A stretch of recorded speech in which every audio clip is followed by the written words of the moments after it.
Hello everyone, नमस्कार, आदाब, सत श्री अकाल। बहुत बहुत स्वागत है आप सभी का हमारे इस चैनल पर जिसका नाम है इंस्पायरिंग केमिस्ट्री।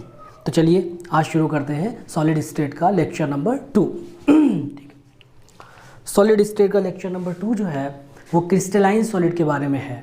लास्ट टाइम हम लोगों ने क्लासिफिकेशन ऑफ सॉलिड पढ़ा था, जिसमें एक तरफ क्रिस्टलाइन सॉलिड को डिटेल में पढ़ लिया था और दूसरी तरफ एमॉर्फस सॉलिड को डिटेल में पढ़ लिया था। अब एमॉर्फस चूँकि हम पढ़ चुके हैं कि जो रियल सॉलिड नहीं होते हैं उनको बोलते हैं एमॉर्फस सॉलिड, जिनको हमें अब आगे पढ़ना ही नहीं है क्योंकि वो रियल के सॉलिड नहीं है। तो अब हमें क्या पढ़ना है? क्रिस्टलाइन सॉलिड पढ़ना है। तो क्रिस्टलाइन सॉलिड को आज डिटेल में करने वाले हैं कि क्रिस्टलाइन सॉलिड क्या है और कितने टाइप के हैं। ओके, तो आज हमारा है topic crystalline solid.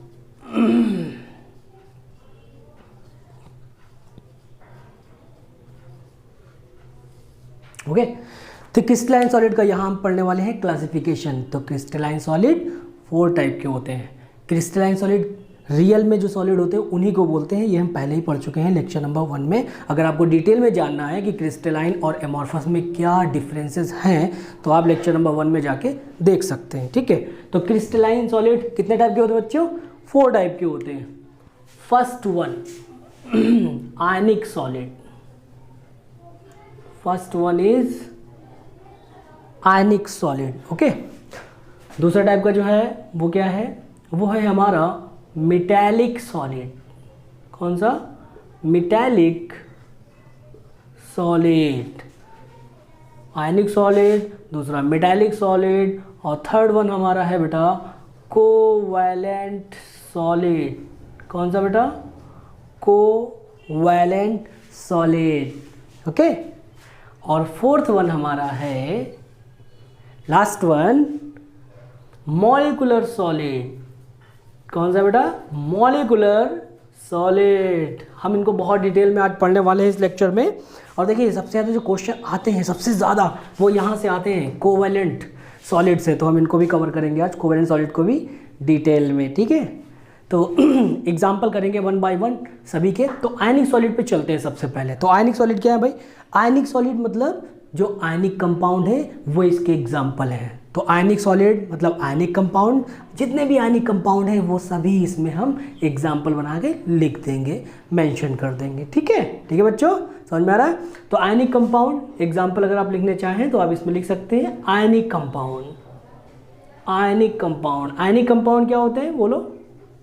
Ionic compound को बोलते हैं जिनमें आयनिक बॉन्ड होता है। Ionic compounds are those in which ionic bond present. तो आयनिक बॉन्ड किस में होता है? NaCl में ये आयनिक कंपाउंड है जिसे हम टेबल सॉल्ट बोलते हैं। KCl हो गया, potassium chloride.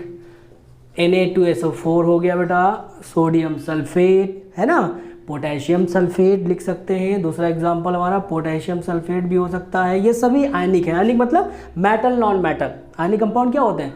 Metal non metal के बीच में आयनिक बॉन्ड होता है तो उनको बोलते हैं आयनिक कंपाउंड। तो ये सब आयनिक सॉलिड की बात हो रही है यहाँ पे। तो जो आयनिक कंपाउंड जितने भी आपको याद हो वो सब इसके एग्जाम्पल आप लिख सकते हैं। एक और कैल्शियम फ्लोराइड बेटा, ये भी लिख सकते हैं। मैग्नीशियम ऑक्साइड, ये भी लिख सकते हैं। ये और भी बहुत सारे, फॉर एग्जांपल लिथियम फ्लोराइड, ये भी आयनिक कंपाउंड है। ETC कर देते हैं, है ना, क्या कर देते हैं, एटसेट्रा। अब हम चलते हैं मेटालिक सॉलिड पे। तो ये सेपरेशन दे देते हैं। मेटालिक सॉलिड बहुत इजी, हम लोग अपने फाउंडेशन की क्लासेस में पढ़े हुए हैं, मेटल्स नॉन मेटल्स में। तो मेटालिक सॉलिड मतलब इसमें केवल मेटल्स लिखेंगे, जितने भी मेटल आपको याद है। मेटल्स कैसे होते हैं? मेटल्स सॉलिड होते हैं। ठीक है, तो मेटल्स इसमें एग्जाम्पल में हम लोग सभी मेटल्स जो भी आपको याद है, जितने भी मेटल्स वो सभी आप इसके एग्जाम्पल हो जाए। देखिए पहला क्या था? आयनिक सॉलिड। आयनिक सॉलिड में आयनिक कंपाउंड लिखने हैं, जितने भी आयनिक कंपाउंड है वो सब इसमें मेंशन कर देंगे। आयनिक कंपाउंड किसे बोलते हैं? आप पहले से ही पता है। आयनिक कंपाउंड मतलब मेटल नॉन मेटल के बीच में जब आयनिक बॉन्ड होता है तो उन सबको आयनिक कंपाउंड बोलते हैं, जिसे हम लोग बोलते थे इलेक्ट्रोस्टैटिक फोर्स ऑफ अट्रैक्शन होता है, बहुत स्ट्रॉन्ग होते हैं ना, इसलिए इनका मेल्टिंग पॉइंट बॉइलिंग पॉइंट बहुत ज़्यादा होता है। चलिए मेटालिक सॉलिड की बात करते हैं। तो मेटल्स बहुत सारे, आयरन, कॉपर, निकल, क्रोमियम, ETC, जितने भी आपको याद है लिख सकते हैं। ये जो भाई है क्या, कोवैलेंट, इसको और भी नामों से पुकारा जाता है और यही सबसे ज़्यादा इम्पॉर्टेंट है, तो मैं इसके ऊपर लिख दूंगा आपके लिए मोस्ट इम्पॉर्टेंट अगर कुछ है तो वो यही वाला है, कोवैलेंट। इसका दूसरा नाम है नेटवर्क सॉलिड।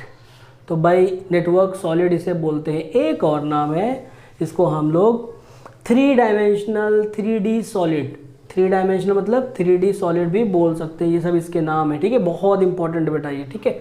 अच्छा, इसके एग्जाम्पल क्या है, इसके एग्जाम्पल पे चलते हैं। देखिए, जितने ऐसे कंपाउंड हैं जिनके अंदर नेटवर्क होता है, नेटवर्क किसमें होता है, आपने बेटा अपनी फाउंडेशन क्लास में पढ़ा था, चैप्टर था ऑर्गेनिक केमिस्ट्री का कार्बन एंड कंपाउंड, 10th में, याद आया।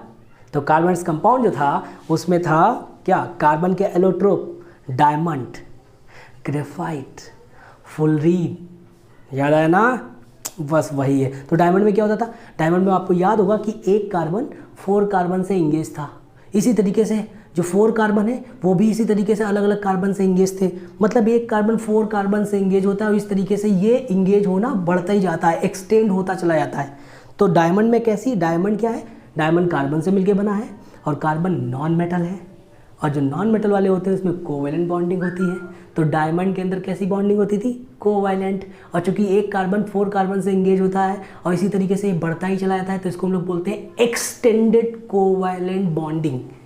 इसी एक्सटेंडेड कोवैलेंट बॉन्डिंग की वजह से डायमंड बहुत हार्ड होता है। तो कभी कभी क्वेश्चन पूछा भी जाता है कि डायमंड इतना हार्ड क्यों होता है, भाई क्यों हार्ड होता है इतना ज़्यादा, तो वो इसलिए हार्ड होता है क्योंकि उसके अंदर एक्सटेंडेड कोवैलेंट बॉन्डिंग होती है। एक्सटेंडेड मतलब ये 3 डायमेंशनल नेटवर्क बनता चला जा रहा है, एक्सटेंशन होता चला जा रहा है, एक कार्बन 4 कार्बन से इंगेज होता चला जा रहा है। सबसे पहले एक कार्बन 4 कार्बन से होगा, फिर उसके बाद उसमें जो हर एक कार्बन होगा वो भी अलग कार्बन से होता चला जाएगा, मतलब हर एक कार्बन 4 कार्बन से इस तरीके से इंगेज होता चला जाएगा कि एक नेटवर्क क्रिएट होता चला जाएगा 3D में, ठीक है।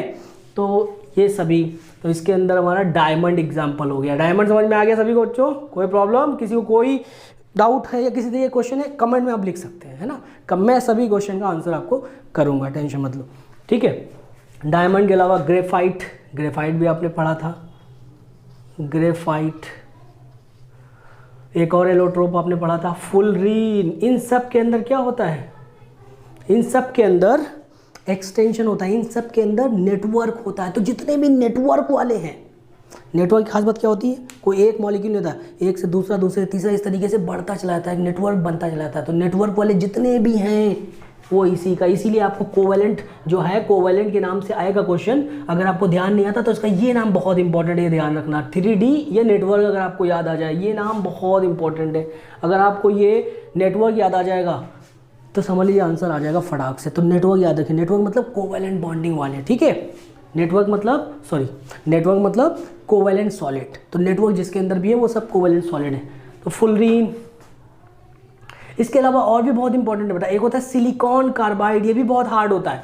डायमंड तो हार्ड होता है, उसके बाद ये भी बहुत हार्ड होता है, सिलिकॉन कार्बाइड। इसके अंदर भी नेटवर्क होता है। ये कैसे, मैं समझाता हूँ। देखो, डायमंड जो है उसमें क्या होता है, कार्बन कार्बन कार्बन कार्बन होता है, एक कार्बन 4 कार्बन से इंगेज होता है, इसमें कोई भी फ्री इलेक्ट्रॉन नहीं होता, इसीलिए तो इंसुलेटर पढ़ते थे हम लोग। इंसुलेटर क्या मतलब, इसमें कोई भी इलेक्ट्रॉन फ्री नहीं होता है जो कंडक्ट कर सके इलेक्ट्रिसिटी, इसीलिए ये इंसुलेटर होता था। अब यहाँ पे देखो बिल्कुल इसी के जैसा ये होता है। कैसे, डायमंड में क्या होता है, कार्बन है वो 4 कार्बन से इंगेज है, राइट।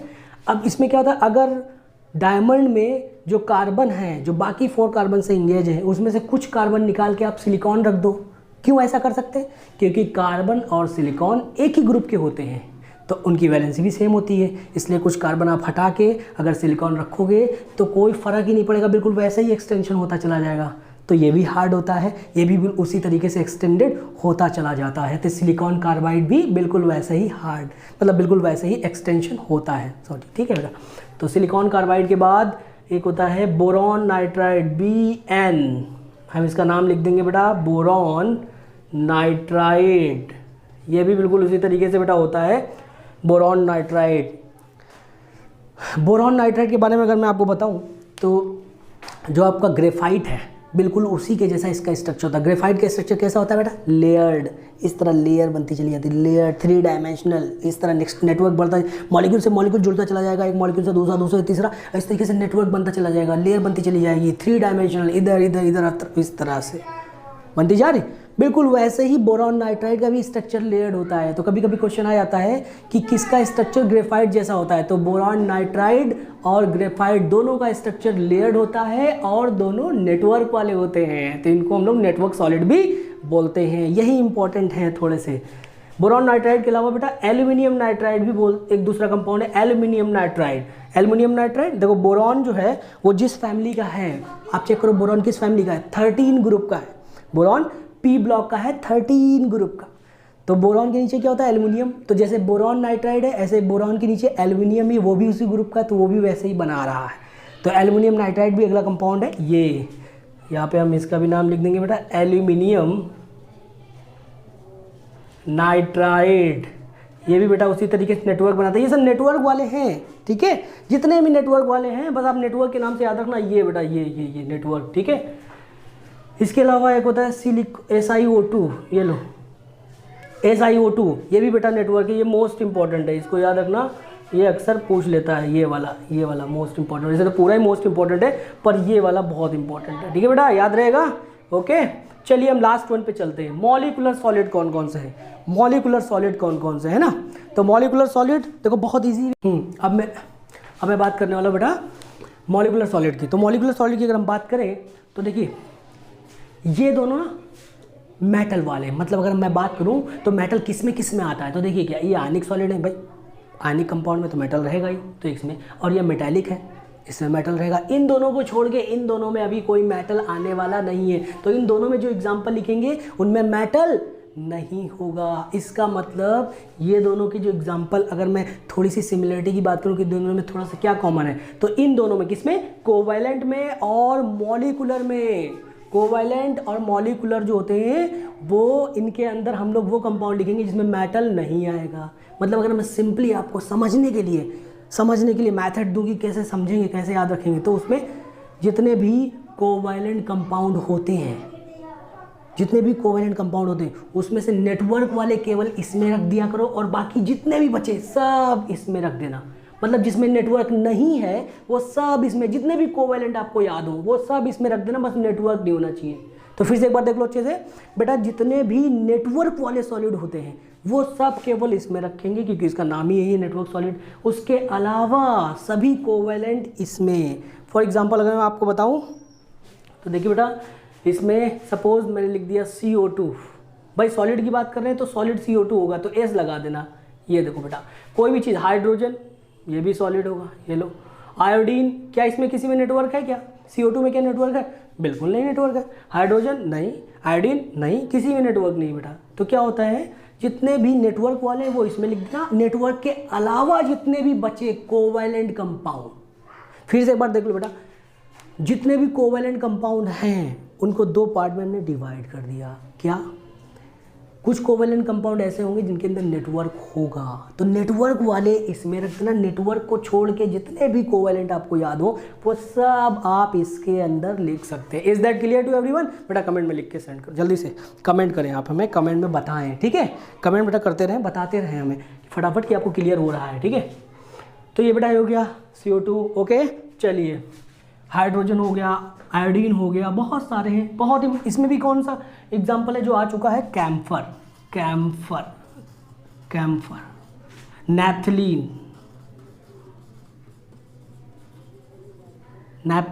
ठीक है।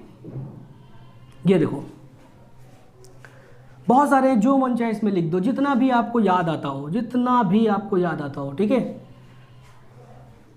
जितना भी आपको याद आता हो। अमोनिया, कोई भी कंपाउंड, बोरिक एसिड H3BO3, देखिए सभी के सॉलिड फॉर्म में हम बात करने वाले हैं, जो भी है ये सब सॉलिड रहेगा, तो सॉलिड है ही, कैम्फर भी सॉलिड है। ये दोनों ज़्यादा इंपॉर्टेंट है, इसको ध्यान रखना, ठीक है। अच्छा, अब हम बात कर रहे हैं बोरिक एसिड की जगह आप लिख दे दिए एसिटिक एसिड, ये लो, ये भी सॉलिड फॉर्म की बात कर रहे हैं। कोई भी कंपाउंड एक बार फिर से देख लेते हैं, चलिए जल्दी से रैपिड एंड फायर रिविजन ले लेते हैं, समझ लेते हैं बेटा।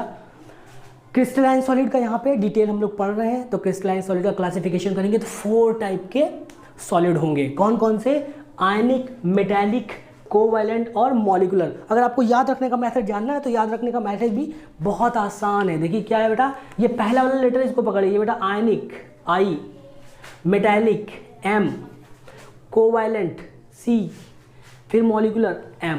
अब इन चारों लेटर को एक साथ कंबाइंड करें और बताएं क्या बन रहा है, IMCM। तो आप इस तरीके से याद कर सकते हैं, IMCM। तो IMCM मतलब 4 टाइप के सॉलिड जो क्रिस्टलाइन है वो आपको याद हो गए। अब इनके एग्जाम्पल बहुत आसान है, मैंने आपको फिर बताया कि एग्जाम्पल में बेटा केवल और केवल कोवैलेंट सबसे ज़्यादा इंपॉर्टेंट है बस, क्योंकि ये सब सिंपल है। देखो आयनिक में क्या है भाई, आयनिक में मतलब सिर्फ आयनिक कंपाउंड लिखने हैं। आपने लिख दिया NaCl, KCl, Na2SO4, sodium sulphate, MgO, जो भी आपको याद हो, कैल्शियम फ्लोराइड, लिथियम फ्लोराइड, हमने सब लिख दिया। मेटालिक मतलब केवल मेटल, तो ये दोनों बिल्कुल सिंपल है। क्यों आएगा भाई इतना सिंपल, मेटालिक में आप मेटल लिख देंगे, आयनिक में आप आयनिक कंपाउंड लिख देंगे, है ना। कोवैलेंट जो है, इसके जो ये 2 नेम है, इनसे आप सभी एग्जाम्पल पता कर सकते हैं। क्या नेम है, एक नेटवर्क सॉलिड भी इसको बोलते हैं और 3D भी बोलते हैं। अब इसको कैसे इसके एग्जाम्पल लिखेंगे, तो जितने भी, देखिए हमने फिर से वो बता रहे हैं बेटा, फिर से देख लो, इन दोनों को आप एक साथ कर लो। किसको किसको, कोवैलेंट को और मॉलिकुलर को। इन दोनों के एग्जाम्पल आप एक साथ समझ सकते हैं। कैसे, इन दोनों के एग्जाम्पल जो हैं अगर मैं आपको बताऊं, तो जितने भी कोवैलेंट, देखिए जितने भी कोवैलेंट कंपाउंड हैं वही इन दोनों के एग्जाम्पल हैं। तो जो कोवैलेंट कंपाउंड है उनमें मैंने 2 कैटेगरी बना दी है। कोवैलेंट कंपाउंड जो है, कुछ ऐसे कोवैलेंट कंपाउंड हैं जिसमें नेटवर्क होता है। For example diamond, graphite, fullerene, ये सब नेटवर्क वाले हैं। अब 10 में पढ़ भी चुके हैं बेटा। सिलिकॉन कार्बाइड, ये सब नेटवर्क। तो नेटवर्क वाले जितने भी हैं वो इसमें रख दो। इसके अलावा जितने भी कोवैलेंट कंपाउंड हैं जिसमें नेटवर्क नहीं है वो सभी इसके एग्जाम्पल बन जाएंगे। कोई भी आपको याद आता हो, जितने भी आपने पढ़े, केमिकल बॉन्डिंग आपने की है, बहुत सारे कंपाउंड आपको याद होंगे। तो जितने भी कोवैलेंट कंपाउंड हैं जिसमें नेटवर्क नहीं होता, नेटवर्क होता किसमें, बस ये वाले, इतने ही बस याद रखने, इससे ज़्यादा ही कोई ज़रूरत नहीं है। बस इतने। कौन कौन से, ये देखो, डायमंड, ग्रेफाइट, फुलरीन, ये तो कार्बन के हो गए। सिलिकॉन कार्बाइड बिल्कुल वैसे ही है, एक और उसके बाद ये सिलिकॉन कार्बाइड के बाद बोरॉन नाइट्राइड, एल्युमिनियम नाइट्राइड और SiO2। बस इतने ही नेटवर्क वाले याद रखिए, इसके बाहर की कोई ज़रूरत नहीं है, मोर देन सफिशिएंट है। और ये जो है ये, तो इनके अलावा जितना भी है बेटा, इसमें ये बहुत इंपॉर्टेंट है, कैम्फर और नैप्थलीन, ये अक्सर आ चुका है, ठीक है, याद रखना। बस हम सॉलिड फॉर्म में लिखेंगे, जितने भी हम लिखेंगे सॉलिड फॉर्म में लिखेंगे। Okay, thank you so much to all of you. अब इसके आगे अगला पार्ट हम शुरू करेंगे। ओके बेटा, अगर ये कंटेंट आपको यूज़फुल लग रहा है, अगर ये कंटेंट आपको फ़ायदा दे रहा है बेटा, अगर चीज़ें आपको समझ में आ रही हैं बेटा, कैसा भी क्वेश्चन, कैसा भी आपको यहाँ से डाउट बन रहा हो, जितना टॉपिक हमने किया है कैसे भी, तो आप बेटा कमेंट में ज़रूर लिखें, कमेंट ज़रूर करें, कमेंट में ज़रूर लिखें प्रॉपर, ठीक है। और हमें बताएं बेटा, इसके आगे हम बात करेंगे। और हाँ, चैनल को सब्सक्राइब ज़रूर करें, ठीक है। Thank you so much.